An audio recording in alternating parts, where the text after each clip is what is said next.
Greetings, Vasilis. How are you? Hi, I'm very well. Thank you for the invitation. Thank you for coming here and joining us here at Gamification4all.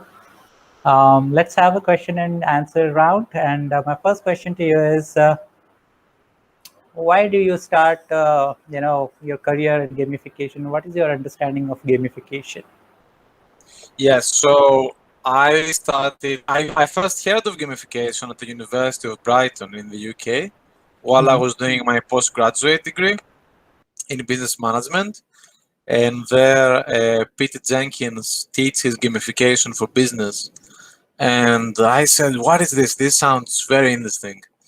And I did the module and then I started working for Pete. So the first time I saw gamification as an idea was at the university. So my understanding was always that you use games or some game elements or some game thinking, let's say, to make, like serious uh, everyday processes like teaching, like learning, like, working a little more interesting, a little more engaging, and have a different design compared to what people are used to. The first kind of example that we saw at the university was this piano stairs. That is such an interesting design choice, where they play the notes when you step on them. And immediately I kind of thought, oh, wow, this is interesting and very different from what I've seen in the rest of my studies. So my understanding is that you use, inspiration from games and game design to create a different dynamic between people and like the process that they have to go through. Yeah. That's fantastic. So my next question to you is, the use of game elements in teaching has been explored a lot. You would agree with that. Can you Yes. briefly tell us about your decision to work in this area? What exactly research question you are exploring? Mhm. So my own research does not focus so much on what are like the most appropriate game elements for different situations. I don't focus at all on game elements. Mainly I focus on the process of creating games with students to change the learning dynamics.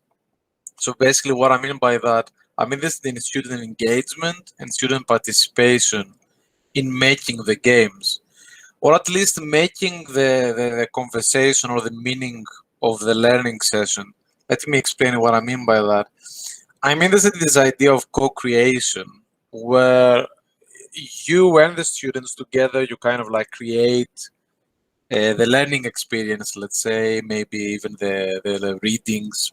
There are a lot of different ways that the co-creation idea has been used in research and literature, but I use it in terms of games. If we make games together, is that a good learning experience? For example, I tell my students, okay, let's make a learning game about this thing, whatever it might be, management, risk management. And then I asked them, did you learn anything from it? What was that you learned? In what ways was it different from like your normal learning experiences? So I'm interested in changing the dynamics in the classroom a lot. And I think that playing games changes the dynamic, but even so, co-creating the games changes the dynamic even more. There is more of a collaboration between the teachers and the students. And that's my main kind of research question. How is that different from me just talking to them and having like all the power in the room? When we make something together, we both have some power in decision making. So I'm kind of interested in the dynamics and how they change. And it's the same when I use Lego and Lego Serious Play, where we kind of like co-create the meaning a little bit, where the questions are open to everyone and everyone participates in like making the meaning. We don't make games, but we kind of create the meaning behind what we learn, let's say. Okay, that's interesting. And in fact, my next question comes from there. That is, what made you learn and practice Lego Serious Play? Can you Yeah, also discuss a little about if someone would become a facilitator, what the person should do? yeah. So my journey in Lego Serious Play was a little random in the sense that I randomly found a Lego Serious Play meetup in Rome, and I thought, wow, what is that? That sounds very, very interesting. And then I looked it up online and I read about it, and I'm like, wow, this sounds very interesting. So basically, I kind of co-facilitated a workshop with them. And at the end of this workshop, I was like, wow, this is so useful and such a great approach to having meetings, because usually they use it for meetings. I kind of adapted it for my teaching. So anyway, after that, I bought the book called Serious Work by Sean Blair. And based on that book, I did some like prototype workshops, let's say, for people I knew and friends. And I tried out the methodology for a couple of months. And then I said, wow, okay, this works really well. And it's basically what I need. Because at the time I was doing a lot of workshops with organizations. And then I went and did the full training, which is like 4 days. So your question about the training is very interesting, because there are different companies providing training at the moment in Lego Serious Play. And people ask me, which one should I pick and all of that. And I don't know, I don't have an answer because I haven't experienced all of them. That's the thing. I got trained by the Master Trainer Association, I think they're called. And some of them worked in the original idea of Lego Serious Play with the Lego company. So they have like a 4-day course that basically covered everything I needed to know. There are other people that sell courses out there. I haven't tried them, so I don't have an opinion. But I think you should try and find a course and a facilitator that suits your needs.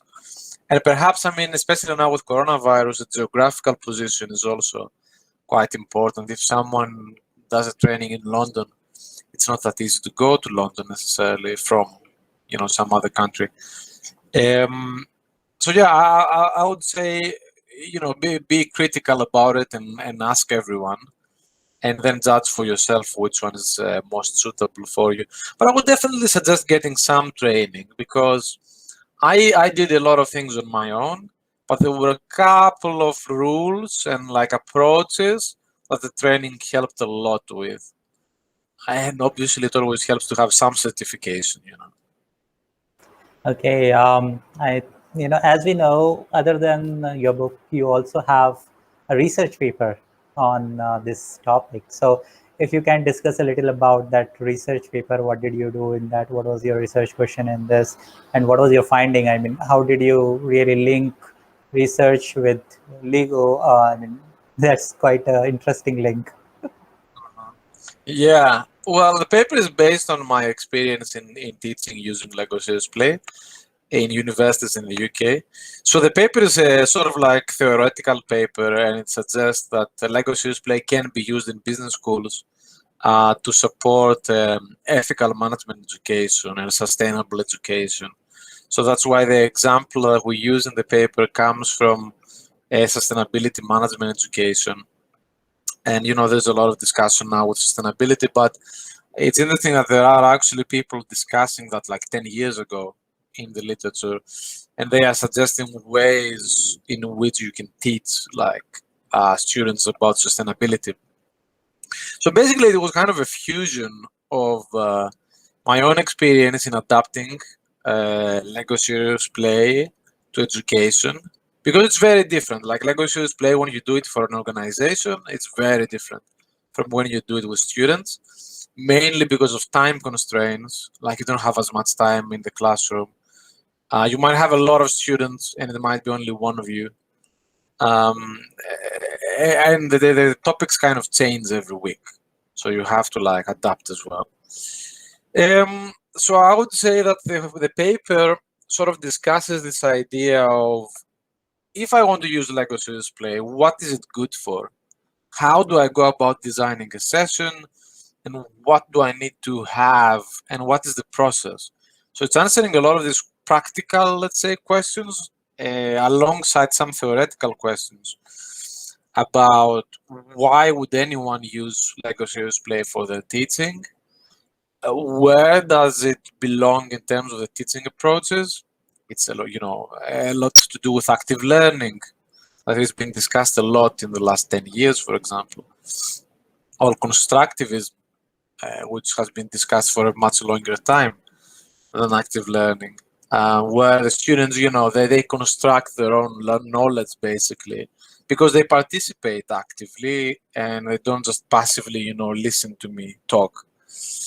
So the paper, covers some of the practicalities of how do you set up a session, what should you be thinking about, but also some of the theoretical aspects of situating Lego Serious Play, let's say, into the larger learning and management education sort of space. That was our goal. And hopefully it's helpful to educators. That's why we wrote it. That's great. That's great. So my next question is, what are your thoughts on gamifying learning and teaching different disciplines? For example, law, management, engineering, etc. And do you think that it would have difference in gamification, or is it like, yes, all are same? This is a great question, actually, and I get asked that a lot, both for gamification and for Lego Serious Play. And the answer is that there might be some similarities between similar disciplines. I'll give you an example. I know, because I've done it, that gamification and Lego Serious Play work well for management education. And other teachers have done it, and they know it as well. They told me. But we have suggested Lego Serious Play as a tool for more disciplines. For example, at the University of Sussex, we did some training. And the interesting thing there was that it was applicable to some other disciplines, for example, psychology, but psychology is not that far away from management in terms that it's a social science. And the question for me is, I don't know the answer to that, is the same approach applicable to math, for example?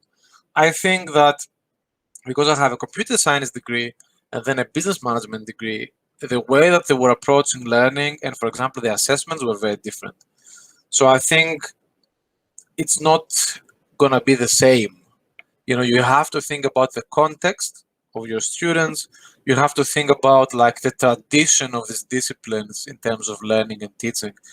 An example I had in mind is that when I was doing my computer science degree, there was a lot of exercises that were practical. You would write code and make something sort of software. In business management, you don't create businesses for your assessment. You don't just start a business. You write about starting a business, but you don't actually start the business. So I think you have to think about what are the ways that you're teaching your students and where does gamification fit in with that. If you have to grapple with some theoretical concepts, for example, I think Lego Serious Play, for example, is a good idea. If you want to quiz people because they need to learn a lot of things by heart, then maybe more PBL kind of approaches like Kahoot or some other approaches like that might be better, or some board game or some other approach. So what I'm saying is I don't think it would be the same for everyone, and you have to reflect a lot on what is your context as an educator and what is the context of the students and what is the tradition of your discipline. Can you innovate? How much can you innovate? In what direction can you innovate? Again, just to kind of finalize it based on my experience, in management education, you try to have conversations with students, right? And get their opinion and get some of their experience as well. That is easier with Lego Serious Play because it's a more fun way to have these conversations, for example. But maybe in a physics degree, you don't do that. I don't know. I don't have a physics degree. So, the educator needs to think about what suits their situation a lot. Yeah. Okay, you just talked about psychology, and my next question is linked to that. How important is it to understand the learner's personality while using game elements in teaching or learning? Yeah. I think it's really important, but personally, I don't subscribe to these like prototypes or player personalities or learner personalities. I don't know. I don't know. It doesn't help me to think like that. It doesn't help me to, oh, statistically, I'm gonna have like this kind of person, this kind of person, and this kind of person in my class, because I just don't know. I don't know who's gonna be in my class.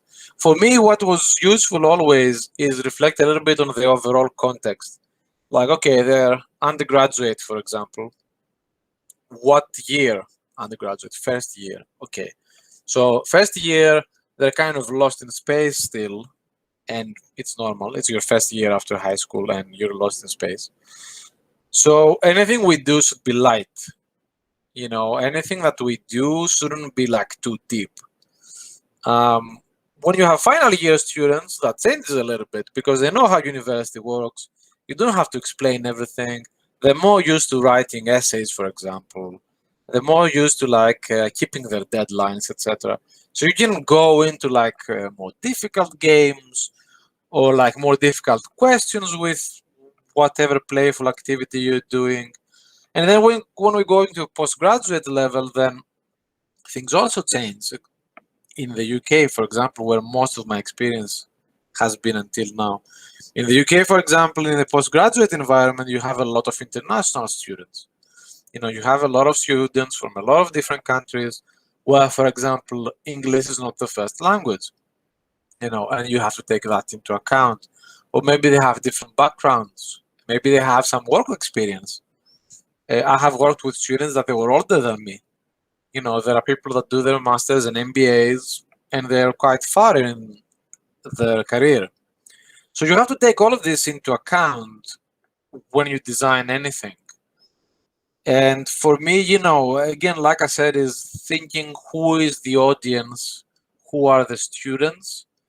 But I don't think that much in terms of like the learning personality type of research. I don't know. It doesn't help me. I'm not saying it's not valid or anything, but it doesn't help me design what I'm trying to design usually. I'm trying to think about the context, like middle school students are different than high school students. A student from a minority background is different from a student from a non-minority background, etc., etc. So that's also before when I was working for a business and I was doing workshops for organizations, I kind of went through the same rules of like thinking, who are these people coming to these workshops? What is the business? What are the organizations? What level of management do they work in, etc. Okay. My next question is, there are people who are not financially sound. So are there any free tools or free games or anything else which is, available to gamify learning? If you Yes. can focus on that a little. Yeah. Yeah, definitely there are a few things. So if you are an educator, I think in any type of education, you can definitely get some free tools, and Kahoot is one of them, which already I said I've used, and it's fine. It works in certain situations. It doesn't work everywhere, and you shouldn't be doing it a lot, but it works in certain situations, and it's better than having just a test. I think another one that they give you free resources is Minecraft. I think they have an education version now, and they have like different disciplines as well. So I think without having used it, I think I've seen it on their website that they have free resources for educators. I think also an advice I would give educators is there are a lot of resources that came from research and they are free, but they're not easy to find always, because when a research project finishes, basically you maybe create a website and you upload like all of your work there. Like free designs, like a PDF with all of the cards for the game maybe, or the board game, with the rules of the game, with whatever you need to play, and you can download them for free and print them and play. The issue is that a lot of these games are not easy to find. So I have a lot of people sending me links for games, and I'm like, wow, I had no idea this thing exists. So I would suggest educators that are looking for free resources to look at research projects across the globe and just Google and just maybe go on Twitter or like other places and try and find people that work on these fields and maybe ask them, or like tweet something and just ask, and someone will point you to the right direction. I was working on a game lately for the University of Sussex around changing socio-technical landscapes and systems. And they sent me a bunch of games I had no idea existed from the UK government and from research organizations based in the UK. And these are completely free. You can download them and play. So you just need to look for it. You will find something, though, I promise you. Okay, sure, we'll do that. Okay, my next question is PBL is quite a commonly used game. So it's one of the game elements that we have. However, they are often not the best game elements in learning. So how do you decide which game element to use in different situations? Any strategies that teachers or educators should plan and follow? Yes, this is a great question. Again, I've tried to answer that many times. And my answer is this: PBL or any game mechanic or any game element is not bad by nature. We make it bad because we overuse it.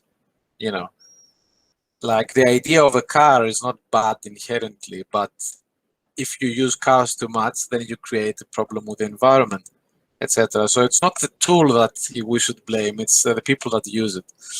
It's this classic, did the knife kill someone or did the person holding the knife? So PBL is a tool, right? And I think there are absolutely right ways to use them. Kahoot uses PBL in a great way, I think, in my opinion. And I've had students that were excited to play because of PBL in Kahoot. But like Kahoot is built around this idea that students compete against these questions, right? There are other situations where it's not, like PBL has nothing to do with the situation. I think we have to think beyond PBL. Is like, what does PBL create? PBL creates competition. And we have to think, is competition what we want to create between those people? Whatever the people might be, students or otherwise. I think an issue might be, and I'm theorizing here, obviously I don't know everyone that works in gamification, but an issue that I saw in myself might be that if you know the traditional like board games or like more traditional digital games as well, like video games, I think a lot of them are not very diverse in the sense of the mechanics they use. Like if you think about Monopoly or like the chess or like the say traditional older games, they're kind of like one-sided. They're all about competition. So when someone goes into gamification, they might be thinking, oh, competition is the only thing that exists in game design. But that's absolutely not true. There are a lot of games where you cooperate and the enemy is like the game, for example. There are video games or board games like Pandemic where the players work together. So my advice to anyone that wants to like design learning games or any other like games for serious purposes is go to one of these games cafe that I think you have game cafes in like almost all countries now, and try and play as many games as you can, and try and play as many board games because board games are more accessible as well. Play as many board games as you can in this cafe by having your coffee and not buying all of these games and spending all of that money. This is what I've done. And get to know other game mechanics and get to know other approaches to game design. Because if you never get to know them, then you can never use them, basically. So if you play a cooperative game, suddenly you realize, wow, okay, this is another way to arrange a system, to arrange a game. And it might be really good for this situation. Again, I'm going back to this game that I recently helped create, and cooperation was the way to go for the players. We didn't want them to compete, we want them to cooperate. So we added a lot of cooperation mechanics, and they play against time, which is a classic one in cooperation games. You play against time. So my advice to anyone that wants to go beyond PBL is play games. Personally, I would advise board games and role-playing games because I think they're more accessible. And perhaps go to these cafes where people know how to show you how to play games. Sometimes there are facilitators, and sometimes they have like these events where they teach you how to play. Yeah, go there and just play loads of games and experience different types of games to get more ideas. Thank you. My next question is, what are some key learnings that an educator should invest in to use gamification in the classes successfully? Yes, great question, because I had the same question when I started using it. Number one is take it slow. Like, don't create a game for 100 people to play. Create a game for 10 people to play. Or if you create a game for 100 people, prototype it and play test it. So create like a pen and paper version of it and have people play and test it out. And with that feedback, make the changes until you have something that you are happy with and your audience is happy with. Obviously, you're not going to make every single person happy. That's not going to happen. But at least you will make most of them happy with the experience. So it's like these two main things, three things. Take it slow, make something small to start with, then prototype it with pen and paper, and then play test it and go again in this circle. Yeah, I stress that a lot in the book I wrote about designing games and gamification. And I have like whole chapters around prototyping and playtesting because I think it's really, really important to reach a good outcome without spending too many resources. Oh, that's great. Now we'll be covering the personal side of yours. Okay, so whatever you knew about gamification, keep it aside. And now we're covering your personal side of it. So, who inspired you, if may I ask? Who was your inspiration, or what was your inspiration behind starting this gamification and continuing this journey? Yeah, like I mentioned, I think the first person that brought me in touch with gamification was Pete Jenkins at the University of Brighton, which is an amazing ambassador of gamification, like across the globe, actually. And yeah, that was inspiring. And some of the things that Pete showed us as students really inspired me to like engage with it more. And the piano stairs is like one example, for example, or Kahoot. Or other little games that Pete like showed us and we played in the classroom. They were fun. And I think after that, I went into the reading. And there was like Jane McGonigal was a big inspiration, for example. Her book, Reality is Broken, was like, wow, all of these projects exist, and they have to do with games and gamification. And her writing was just, contagious. It would excite you to go more into it. So I would say that was the beginning point.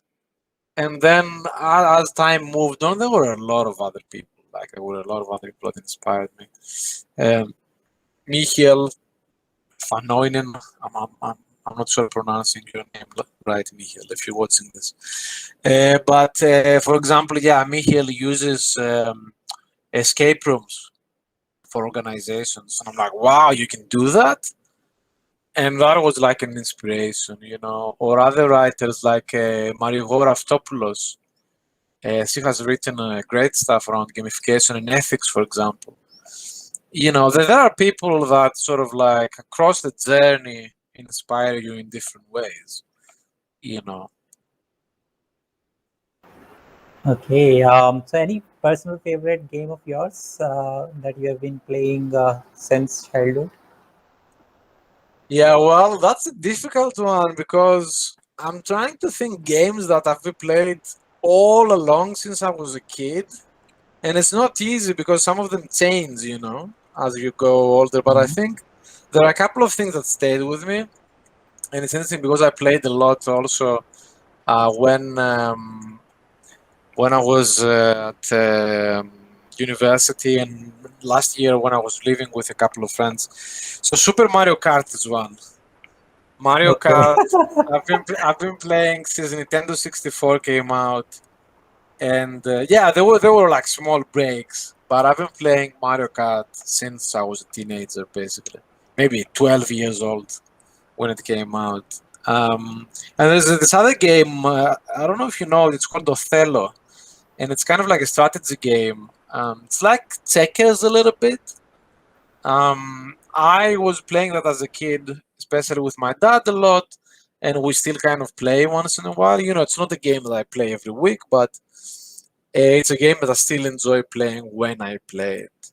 Um, that sort of thing. There are a lot of other games that I'm playing now, like quite often. For example, this board game called Seven Wonders.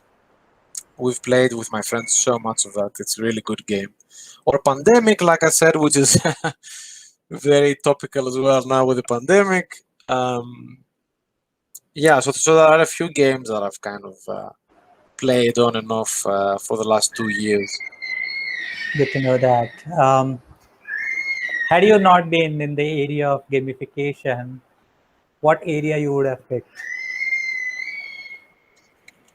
Um, so what area? That's a great question because I actually um, am engaged with some different, with some sort of different activities, and I run a record label with some friends, and we release music, mainly sort of like ambient experimental music from Greece, where I'm from. And I would definitely like to put some more time into that. It's a very exciting activity and job that I'm sort of like building. And also graphic design is another one. I've been doing graphic design for a couple of years. And now again with this business, I did a lot of covers and some posters for the business. So I would definitely like to get into that. That has nothing to do with games or teaching or, uh, any of that. There are things with games that I've never done and I'd like to do. And I might do at some point. For example, teaching with role-playing games, using role-playing games to teach. I've had this idea for a while now, and I never had the time to try it out. So there are always ideas. It's just finding the time to kind of like put your energy into something and build it. But outside gamification, I would say yeah, like music industry. I love music, and I also love design, so graphic design, or a combination of the two, probably. Okay. Do you have any courses, any program on gamifications, or any book that you would like to suggest on gamification so that upcoming people who are interested in learning more about gamification can, learn a little about it? Yeah, so like I said, I would definitely recommend Jane McConigal's Reality is Broken. It's a great book to start with. If you are interested in business examples, Kevin Verbach's For the Win is also a great book to start with. When I got into the gamification, there were not that many books. Another one I would definitely suggest if you're interested in learning is The Gamification of Learning and Education by Carl Kapp. Then anything by Sylvester Arnap, who's a professor at the Coventry University, and his team. So he has a team around him, and all of the publications are great. They're very inspirational, I think. If you're interested in learning, you can also read my book, which hopefully it's good. I think it's good. Hopefully you agree. It's called Designing Games and Gamification for Learning, where I have like a lot of practical examples, but also some things to think about when you're designing for learning, some frameworks and some ideas. And another two books I would definitely recommend that they are more on the game design category rather than the gamification category.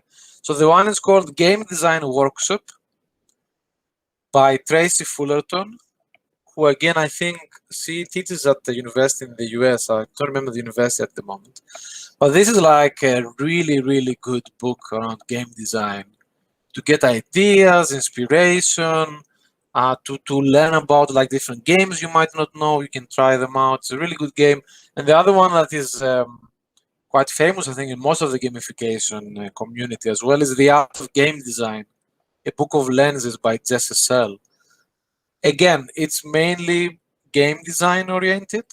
It doesn't talk about gamification, but it is so extensive, and it talks a lot about like game approaches and game mechanics and examples of games and design approaches and playtesting and prototyping.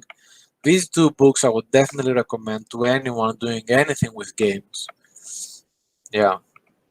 Great. So thank you for your insights. A lot of learnings from whatever you have said so far. Now there is something interesting. There is a game. So we'll have a game and we'll play that game. This is quite a simple game, not as complex as you people use. So in this, the rule is very simple. I'll be speaking a word and you'll have to speak another word connecting to that. Okay. Okay. So whatever comes first to your mind after Okay. listening to my word. Okay. Try to have one word. You can also have a phrase. That's also fine, but there's not much time in that. Okay. So you need to Okay. do it quickly. Okay. So Okay. it's sort of rapid fire. Okay. Okay. Okay. Okay. So here we go. You are ready? Yeah, let's go. Okay. The first word is learning. Games. Game. Playing. Play. Teaching. Teach. Students. Student. Assessments. Happiness. Happiness. Wow. Happiness. Traveling. Vasilis. Oof. Vasilis. Music. Music. Wow. Guitar. Guitar. Jazz music. Enjoyment. Enjoyment. Wow. Reading. Thank you. That's a nice, nice rapid fire. Really Well appreciate. done. That was very good. You did it quite quickly. Thank you. So thanks a lot, Vasilis, for talking to us.